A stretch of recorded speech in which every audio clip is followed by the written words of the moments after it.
কি হচ্ছে? একটু সয়াবিনের চপ করব। তো কিভাবে করছি দেখবা? এই দেখো, সয়াবিনগুলো সেদ্ধ করে নিয়েছি একটু লবণ হলুদ দিয়ে। এখানে পেঁয়াজ কেটে নিয়েছি।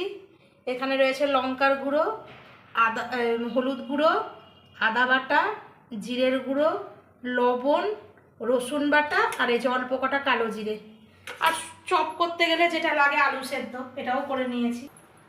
এবার দিয়ে দেবো 2-4 দানা জিরে। এবার দিয়ে দেব পেঁয়াজ কুচিয়েছিলাম সেইগুলো।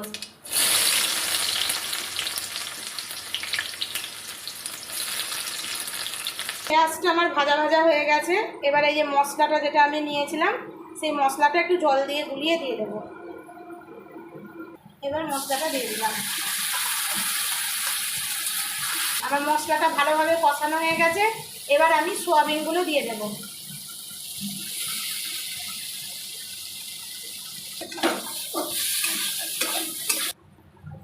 আর এই যে সিদ্ধ করে আলুটা রেখেছিলাম, আমি কিন্তু খোসা ছাড়াইনি, একটু কুটি কুটি করে কেটে নিয়েছি। এবার আমি এইটা দিয়ে দেব। এই যে সয়াবিন আর আলুর কিমাটা আমার সম্পূর্ণভাবে সুন্দরভাবে তৈরি হয়ে গেছে। এবার একটা পাত্রে ঢালবো আর ঠান্ডা হওয়া অবধি অপেক্ষা করব। বেসনের মধ্যে আমি দেব একটু ময়দা।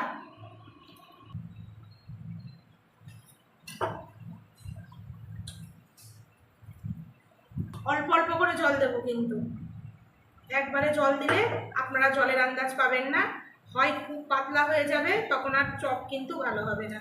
আমার ব্যাটারের কিন্তু পুরো কালার চেঞ্জ হয়ে গেছে। এর মধ্যে দেবো হচ্ছে রসুন বাটা, আদা বাটা, লঙ্কার গুঁড়ো, হলুদ গুঁড়ো, লবণ, কালো জিরে। এটা পুরো অপশনাল, আপনারা ইচ্ছা করলে দিতেও পারেন, নাও দিতে পারেন। আর এখানে রয়েছে 1 চিমটে খাবার সোডা। এবার এগুলো আমি অ্যাড করবো। এবার এইগুলো দিয়ে 2 থেকে 3 মিনিট আবার ভালোভাবে ব্যাটারটা আমি ফাটিয়ে নেব। সুন্দর করে শেপ সাইজ দিয়ে নেব। এই যে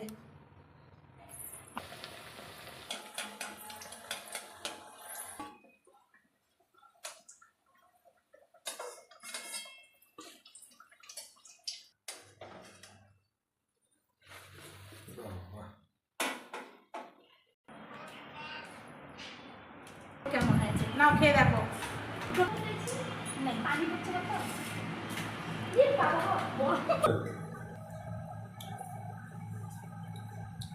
আস্তে আস্তে খা, তাড়াহুড়ো করছে নাহলে